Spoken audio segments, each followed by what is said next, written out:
હવે જોઈએ સમાચારો વિસ્તારથી।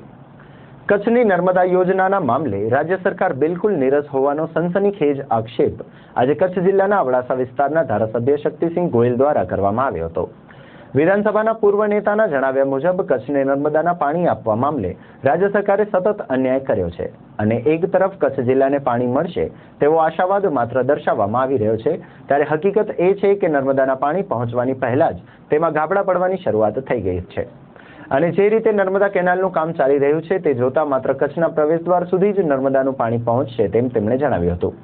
શક્તિસિંહ ગોહિલે આ અંગે ચંચળ ન્યૂઝ સાથે વાત કરી હતી।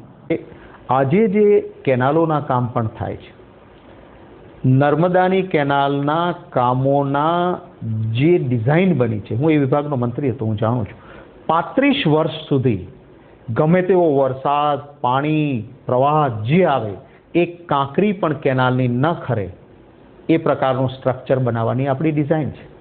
હવે અત્યારે તો કેનાલનું કામ, એનું ઉદ્ઘાટન મુખ્યમંત્રી કરીને જાય ને એક અઠવાડિયું ન થાય ત્યાં કેનાલમાં ગાબડા કેમ પડે છે?